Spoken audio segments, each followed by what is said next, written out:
Hello there everyone, long time no speak. My name is Natsusa, but you guys can call me Natsu or Yoichi.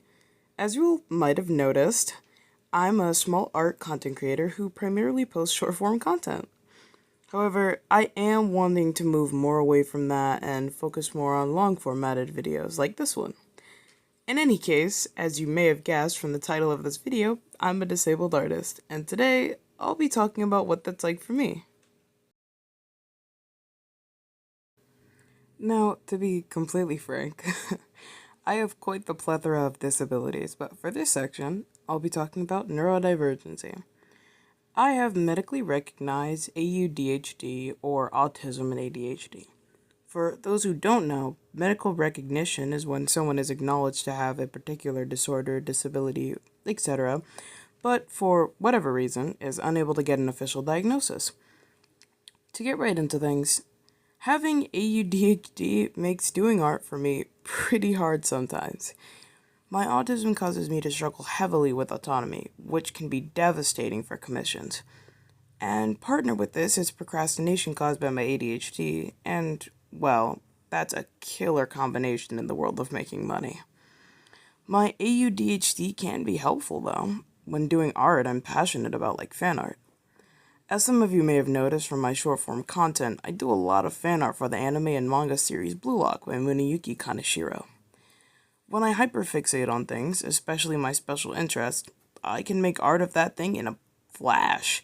So it helps with making sure I never run out of content, I guess. I'd say that for me, my AUDHD definitely rules itself in the category of curse when it comes to doing art for others, and the blessing category when the art is personal and it hits closer to home. My turnaround time for commissions is around 1 week to 2 months because of that, and some other disabilities, such as being in a wheelchair. Speaking of that, I think that's a perfect cut into the next section of the video. Another disability that I bear is an undiagnosed fainting disorder. The cause isn't totally known, but it's expected to be caused by an iron deficiency. I've always struggled with getting the adequate amount of vitamins, and iron is no different. Having this disorder doesn't just make art difficult, it can make living relatively difficult too. Going to school, to stores, or even just on walks can pose a challenge, but this video is about art. Maybe I'll go more in depth next time. Painting and art, well, it's not really a good combination. Sometimes when I'm working on commissions, or any art for that matter, I'll start to feel really lightheaded. Whether I'm sitting, standing, laying down, etc., it doesn't really matter. It hits at any time. So I'll have to lay my head down and just breathe.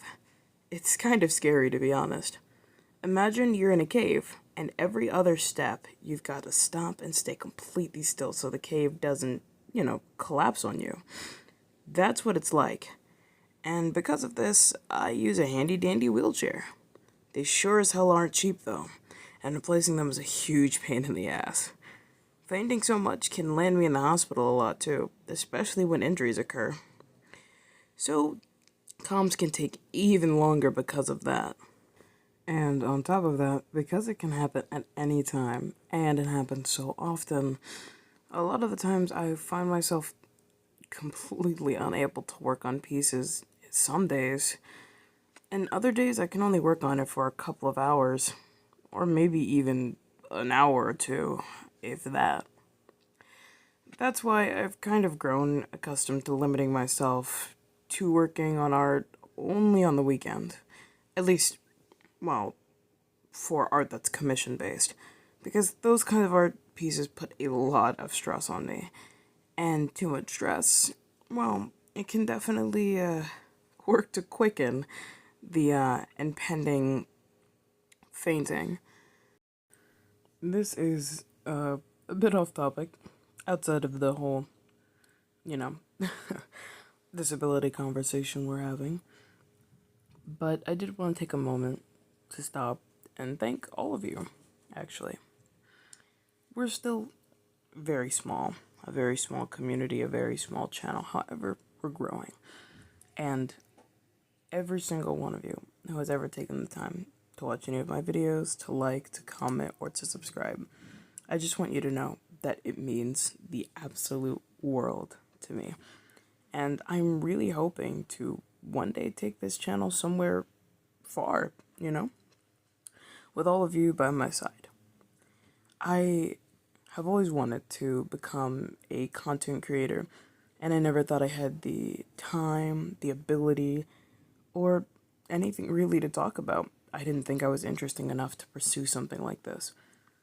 But I ultimately said fuck it and decided I'd give it a try. And it's going a lot better than I expected, to be completely honest. So again, I want to say thank you from the very, very bottom of my heart. It means so much to me. And I'm really hoping to do something special with you guys once we hit our, a milestone. Even though I'd say this is an accomplishment worth being proud of, but there's always something to look forward to in the future, Anyways, thank you. Alright, and that's all for my little rant. If you guys like this video, I'd be more than open and willing to turn it into a series. I'm saving up for better equipment, so look forward to that too. Again, I'm hoping to switch more to long formatted content and stray somewhat away from the short formatted videos. So if you guys have any ideas, things you'd like me to discuss, or anything of that nature, feel free to let me know. And with that, I bid you all adieu. Until next time, see you around.